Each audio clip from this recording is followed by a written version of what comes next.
नमस्कार दोस्तों, क्राइम तक में आपका स्वागत है।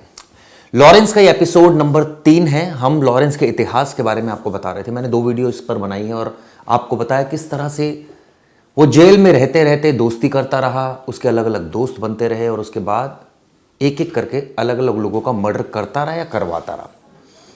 शुरुआत से हमने बताया किस तरह से वो खुद मर्डर में शामिल था, उसने खुद मर्डर किया और उसके बाद वो मर्डर करवाता रहा, प्रोटेक्शन मनी लेता रहा, लेकिन बीच बीच में उसको झटके भी लगते रहे। जब हमने बात की थी कि जेल सुपरिटेंडेंट के साथ भी उसने मारपीट कर दी थी, वहां भी मुकदमा दर्ज हो गया था। अब मैं आपको दोस्तों कहानी सुनाने जा रहा हूं 2017 की। मैंने कल जो वीडियो बनाई थी उसमें आपको बताया था कि 2017 का मैं कुछ पार्ट आपको अभी नहीं बता रहा हूं, जो मैं आज आपको बताने जा रहा हूं। क्या था 2017 में? हम सबको पता है कि इसकी दोस्ती जो लॉरेंस की हो गई थी वो संदीप काला जठेड़ी से हो गई थी। संपत नेहरा दोस्त था, दीपक इसका दोस्त था, टिन्नू भवानी, राजू बसौदी इसका दोस्त हो गया था। अब ये सब गैंग बन गया था और लगातार ये घटनाओं पर घटने अंजाम दिए जा रहा था। अब ये जो कबूलनामा है मैं वही पढ़ के आपको आगे उसको शुरुआत कर रहा हूँ। 2017 के अंत में मैंने जोधपुर में अपने गैंग को मजबूत करने के लिए अब जोधपुर पहुंच गया था लॉरेंस बिश्नोई, यानी जोधपुर जेल में था।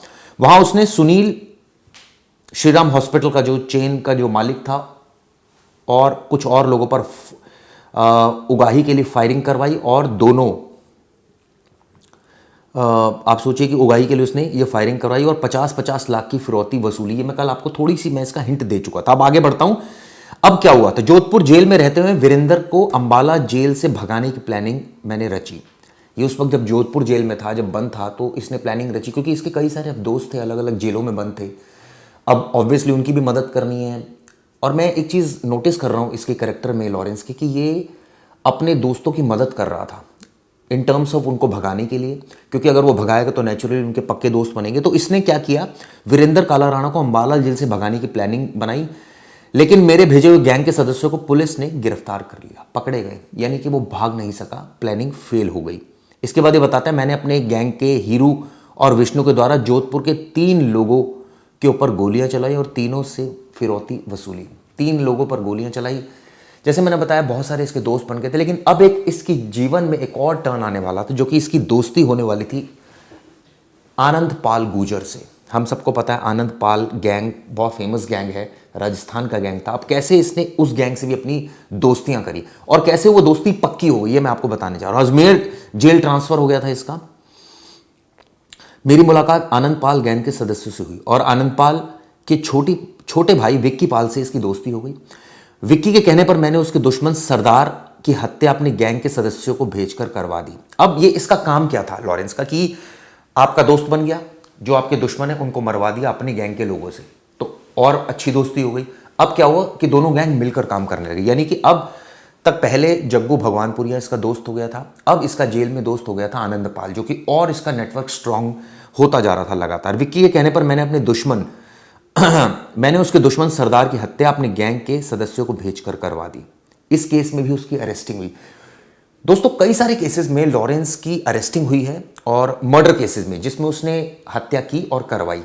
अब आगे बढ़ते हैं। जेल में रहने के दौरान लगातार साथियों के संपर्क में रहता था। जग्गू के दुश्मन की हत्या संपत नेहरा व गैंग के अन्य सदस्यों से कराई। अब आप सोचिए कि संपत नेहरा इसका दोस्त था। संपत नेहरा से कहा कि भाई जग्गू का जो दुश्मन है उसका नाम था लवी देवरा, उसकी हत्या करवाई किसने? लॉरेंस ने संपत नेहरा को कहा कि इसकी हत्या कर दो, ताकि जग्गू से उसका जो वो हो मतलब एक गठजोड़ अच्छा रहे, जग्गू उसकी बात माने, जग्गू उसके कहने पर दूसरे मर्डर करे, प्रोटेक्शन मनी ले और आधा आधा बांटे। इस तरह की जो बात सामने आ रही। जोधपुर जेल में रहने के दौरान मेरी दोस्ती हीरा से हुई, भोमाराम से हुई।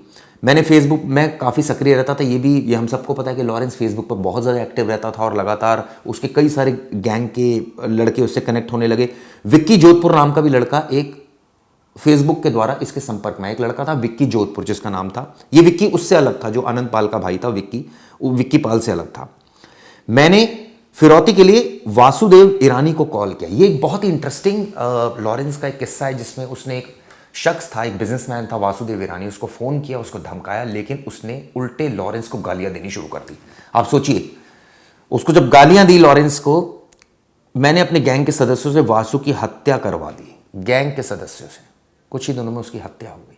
यानी लॉरेंस को किसी ने गाली दी तो उसकी हत्या कर दी गई।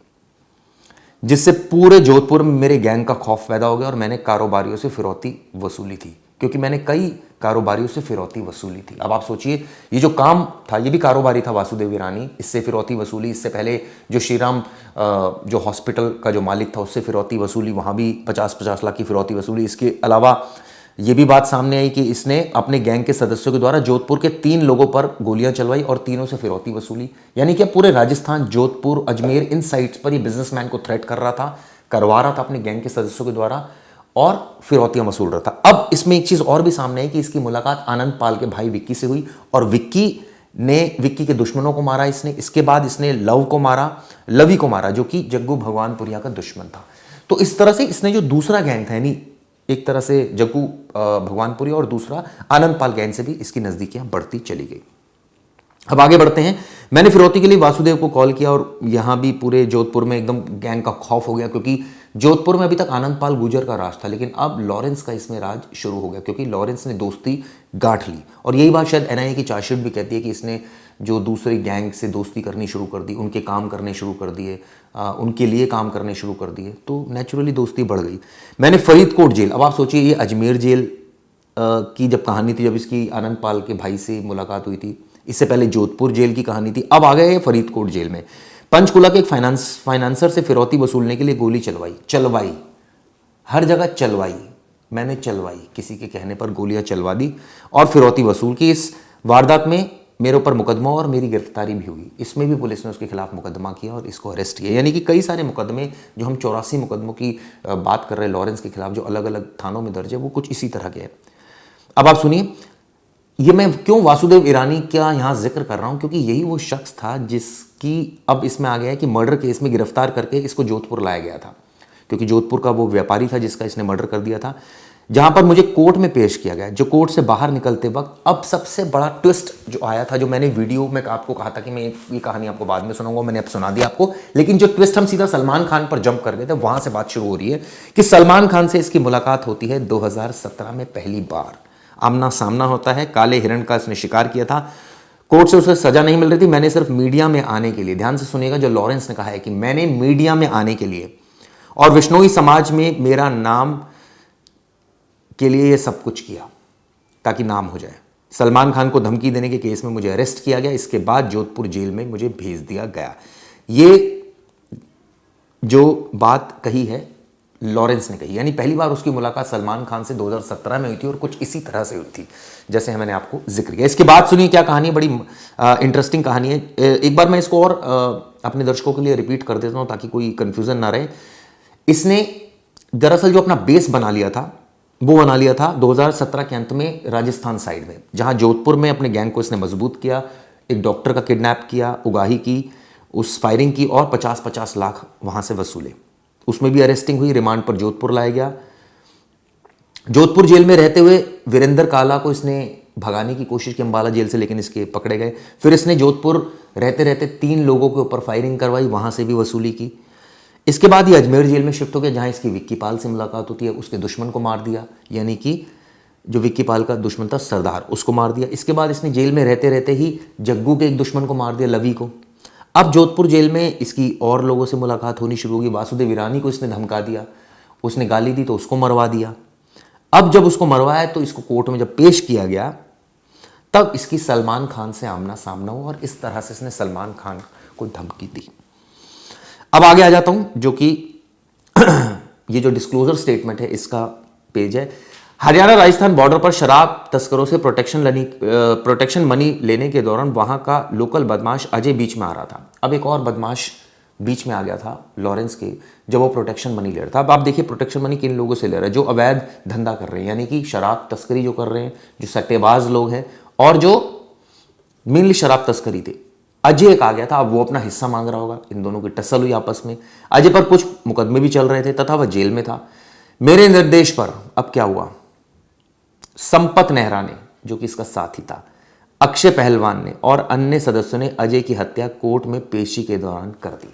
जब वो कोर्ट में उसको पेश किया जा रहा था तब उसका मर्डर कर दिया लॉरेंस के कहने पर संपत नेहरा और उसके दूसरे दोस्तों ने। यानी कि आप देखिए दोस्ती यारी में ये लोग क्या क्या कर रहे हैं। किसी गैंग से अपनी दोस्ती बढ़ानी है तो पहले उसके दुश्मन को मारो ताकि वो विश्वास जीते, फिर उसके गैंग में शामिल हो जाओ, फिर वो आपके लिए ऑब्वियसली जब आप उसका काम करेंगे तो वो आपका भी काम करेगा, आपकी मदद करेगा। तो इस तरह की मॉडस ऑपरेंडी थी लॉरेंस की। कई बार हो सकता है इसमें धोखा भी मिले कि आप उसके दुश्मन को मार दो, लेकिन उसके बावजूद जो शख्स है, यानी कि मान लीजिए अगर विक्की की बात करूं मैं, आनंद पाल के भाई की, वो आपकी मदद ना करें। तो वेस्टेड इंटरेस्ट वाली बात थी, लेकिन ज़्यादातर केसेस में मदद हो रही थी। अब आइए आगे बढ़ते हैं। यानी कि अब अजय की भी हत्या हो गई थी। अजय जाटपुरिया उसका नाम था। आगे बढ़ता हूँ। गंगानगर में भी मैंने अपने गैंग को मजबूत करने के लिए फिरौती मांगी, जहां पर लोकल बदमाश जॉर्डन बीच में आ रहा था। अब एक जॉर्डन नाम का बदमाश था, वो आ रहा था बीच में, जिसकी हत्या मैंने अपने गैंग के सदस्यों से करवा दी।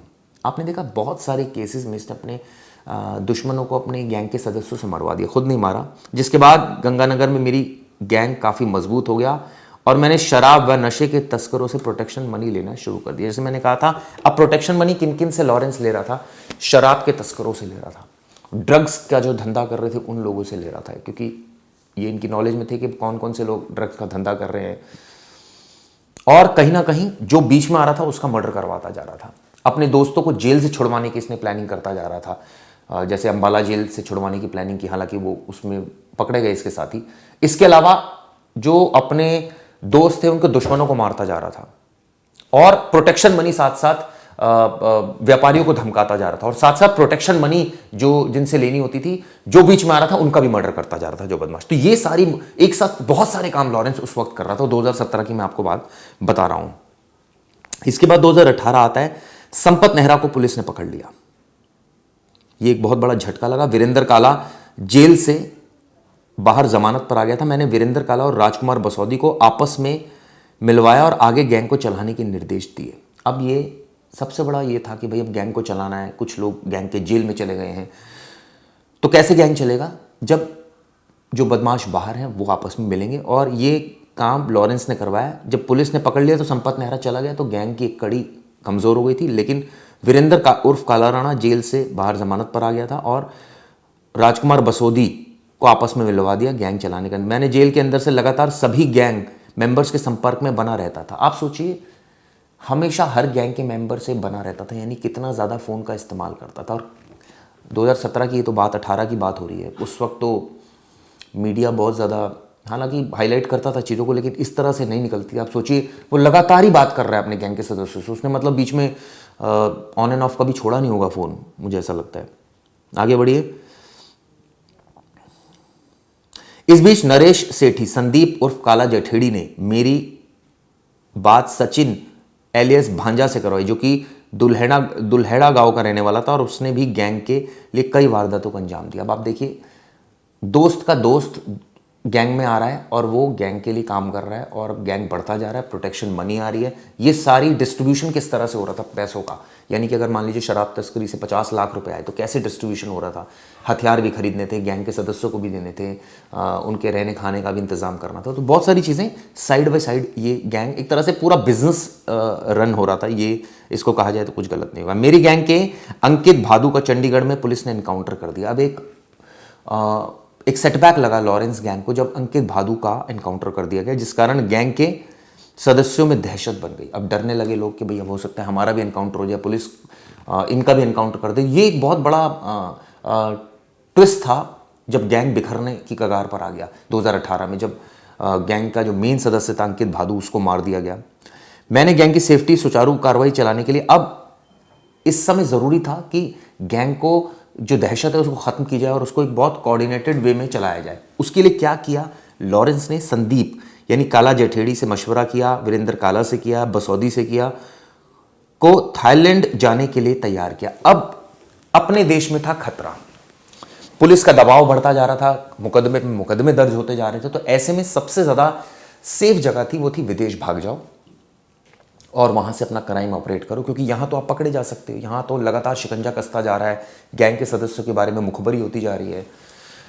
तो ये पहली बार जब इस गैंग का एक तरह से कहा जाए इंटरनेशनली एक्सपेंशन हुआ, यानी कि अंतर्राष्ट्रीय स्तर पर इस गैंग का विस्तार हुआ, वो कुछ इस तरीके से हुआ कि जब यहां दबाव बहुत ज़्यादा बढ़ने लगा भारत में, और खासकर पुलिस ने बहुत सारे मुकदमे कर दिए, एनकाउंटर करने शुरू कर दिए, तो गैंग के सदस्य डर गए, गैंग के लोग डर गए। तो इन्होंने यही सोचा कि अब क्यों ना बाहर जाके शिफ्ट हो जाए। तो लॉरेंस ने पहली बार तीन जो गैंगस्टर्स जो उसके खासम खास थे, यानी वीरेंद्र उर्फ काला राणा और काला जेठेड़ी और राजकुमार उर्फ राजू बसौदी, इन तीनों को थाईलैंड भेजने के लिए तैयार किया। मैंने निर्देश दिया कि गैंग के मुख्य सदस्य राजू बसौदी वो थाईलैंड में रहेगा और वो सबसे संपर्क में रहेगा।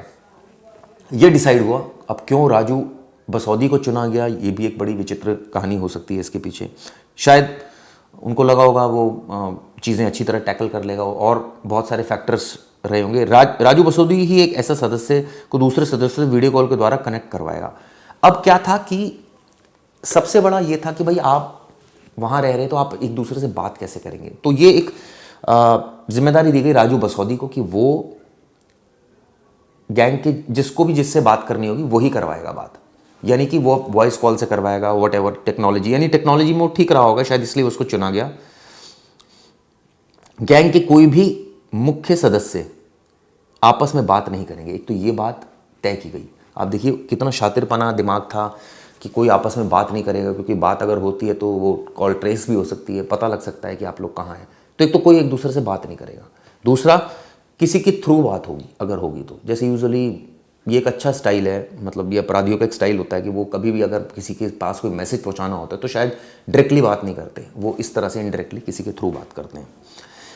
किसी भी सदस्य को कोई मैसेज किसी दूसरे सदस्य को देना होगा तो राजू बसौदी ही कन्वे करेगा। मतलब राजू बसौदी को पिन पॉइंट बना दिया गया, उसको एक तरह से कोऑर्डिनेटर बना दिया कि उसके थ्रू ही सारी जो कम्युनिकेशन होगा वो उसके थ्रू ही होगा, क्योंकि वो थाईलैंड में उसको बैठा दिया गया।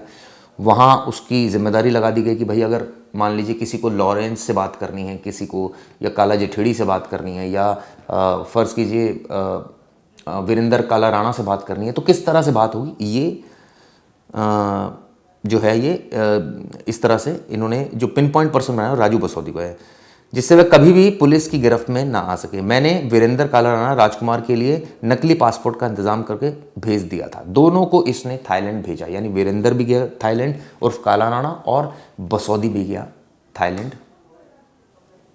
ये जानकारी निकला। गैंग के किसी भी सदस्य का कोई भी काम होता था तो वह काला राणा और राजू बसौदी से संपर्क, उसके बाद काला और राजू अपने दूसरे फ़ोन से किसी दूसरे गैंग मेंबर से बात करवा देते थे। अब आप सोचिए कि राजू बसौदी और वीरेंद्र काला, क्योंकि दोनों ही विदेश में थे, थाईलैंड में थे, अब ऐसे में किसी को अगर बात करनी होती थी तो वो उसके थ्रू बात करते। मान लीजिए किसी को लॉरेंस से बात करनी है तो वो पहले फ़ोन करेगा राजू बसौदी को, या वो पहले फ़ोन करेगा वीरेंद्र काला राणा को, वो उसके मार्फत लॉरेंस से बात कराएगा। या कई बार ऐसा भी होता था कि किसी और को बात करनी है, तो मतलब माध्यम वही था। चंडीगढ़ में हमारे ऑपोजिट गैंग के सदस्य हमारी गैंग की प्रोटेक्शन मनी ले रहे थे, जिस कारण मेरी गैंग को पैसों का नुकसान होता। शराब कारोबारी व्यापारी हमें नहीं दे रहे थे। अब कहानी ये होने लग गई, चूंकि धीरे धीरे जब दबदबा कम होता है तो नेचुरली लोगों में डर कम होता है, और फिर जब डर कम होता है तो नेचुरली वो प्रोटेक्शन मनी नहीं देते, क्योंकि उनको लगता है कि अब तो गैंग खत्म हो गया, अब तो इनका जो मेन, क्योंकि जब अंकित भादु का चंडीगढ़ में एनकाउंटर कर दिया गया था तब ये गैंग काफ़ी वीक हो गया था, इस तरह की जानकारी निकल कर आई है। थाईलैंड 2 वीरेंद्र उर्फ काला राणा को भगा दिया लॉरेंस ने, इसके अलावा जो दूसरा था बसौदी उसको भी वहाँ सेटल करा दिया, ताकि अब गैंग चलेगा विदेश से। तो क्यों गैंग को विदेश में भेजना पड़ा, सदस्यों को क्यों विदेश में भेजना पड़ा, दरअसल ये एक वजह थी, क्योंकि यहाँ बहुत प्रेशर पड़ रहा था गैंग के सदस्यों पर। और जो पिन पॉइंट पर्सन रखा गया वो रखा गया राजू बसौदी की, ये इसी के थ्रू बात होगी जो होगी और उसके आगे बात बढ़ेगी। इससे पहले दोस्तों ऑलमोस्ट ये मैंने आपको बता दिया है क्या क्या इस पूरे मामले में हुआ।